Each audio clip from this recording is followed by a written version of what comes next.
کافی عرصہ پہلے کی بات ہے، ایک شخص نے مجھ سے بیان کیا تھا، کہتا ہے یار میں ایک عجیب مصیبت میں پڑا ہوں۔ میں کہا کیا ہوا؟ یہ آپ کو سچا واقعہ بتا رہا ہوں کہ مجھے یار کچھ پیسوں کی ضرورت پڑی تھی، بہت پرانی بات ہے یہ۔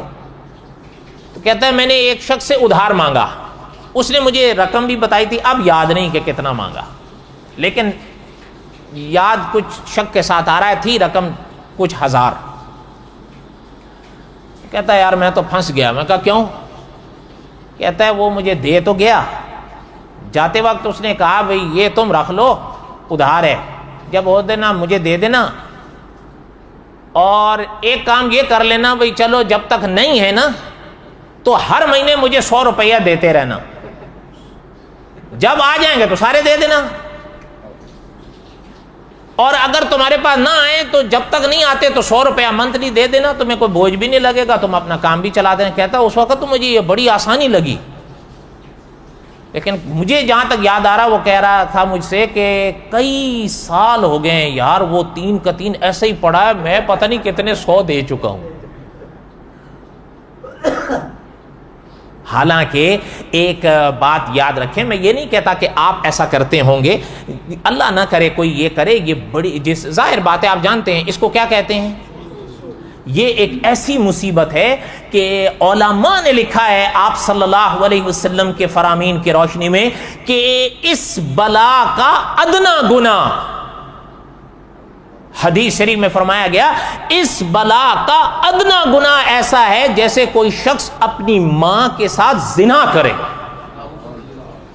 ادنا یعنی یہ ادنا ہے۔ اور اچھا ایک چیز ہے، صاحب قصص الانبیاء نے لکھا ہے، پتہ نہیں آپ اتفاق کریں اختلاف کریں، انہوں نے لکھا ہے کہ بنیا ہوتا تھا نا، وہ سود کھاتا تھا پیسوں میں۔ اس زمانے میں پیسے ہوتے تھے نا، 1 پیسہ 2 پیسے، انہوں نے لکھا ہے کہ وہ سود کھاتا تھا پیسوں میں۔ اچھا اب صاحب قصص الانبیاء نے یہ لکھا ہے کہ اب ہمارے جو آئے ہیں یہ سود کھاتے ہیں سینکڑوں میں۔ اب دیکھیں، اب ایک انسان آپ صلی اللہ علیہ وسلم پر ایمان بھی رکھے اور پھر آپ صلی اللہ علیہ وسلم کا یہ فرمان بھی اس کے سامنے ہو، پھر کھائے ہماری تو سمجھ میں نہیں آتا۔ اچھا پھر کچھ لوگ اب اس دور میں آئے، انہوں نے کوئی الگ الگ کروٹیں لی ہیں کہ جی یہ تجارت ہے، یہ ہے۔ اچھا کچھ نے کہا کہ جی وہ جو اس زمانے میں تھا وہ حرام تھا، ہمارے والے زمانے میں حرمت والا مسئلہ نہیں رہا۔ ایک شخص گزرا ہے، کچھ عرصہ پہلے کی بات ہے، اس نے ایک بات لکھی اور یہ کتابوں میں لکھی ہوئی ہے۔ اس نے لکھا ہے کہ آپ صلی اللہ علیہ وسلم کے زمانے میں سور حرام تھا، کہتا ہے اب یہ حرمت باقی نہیں ہے۔ پتہ ہے کہتا کیا ہے، کیوں؟ آگے اس نے لکھا ہے، کہتا ہے اصل میں اس زمانے میں جو سور ہوتے تھے وہ گندے رہتے تھے، گندگیاں کھاتے تھے، ان کی صفائیوں کا کوئی اہتمام نہیں ہوتا تھا۔ اب تو جو سور پالے جا رہے ہیں ان کے تو بال پر بھی دھول نہیں آنے دی جاتی، اس لیے وہ گندگیاں نہیں رہیں تو اب وہ حرمت بھی نہیں رہی، تو میں کہا کھاؤ پیو۔ اس لیے اکابر نے لکھا یہ سب کہنے کی باتیں ہیں، سور ویسے ہی حرام ہے جیسے تب تھا، اور سود ویسے ہی حرام ہے جیسے تب تھا،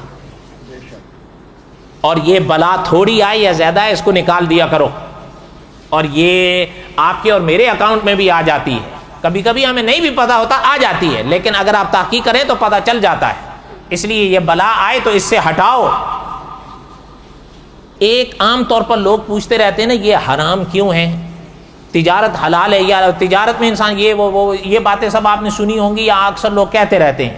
یہ آپ صلی اللہ علیہ وسلم کے زمانے کے لوگوں نے بھی کہا تھا کہ جی تجارت میں بھی تو پیسہ بڑھتا ہے اور سود میں بھی تو پیسہ بڑھتا ہے یا نہیں؟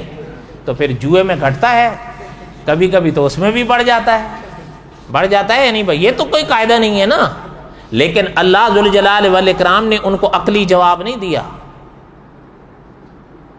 اللہ کی شان ہے، بس اللہ نے فرمایا میرے نبی ان سے کہہ دو تجارت کو ہم نے حلال قرار دیا، سود کو حرام قرار دیا۔ بات ختم ہو گئی.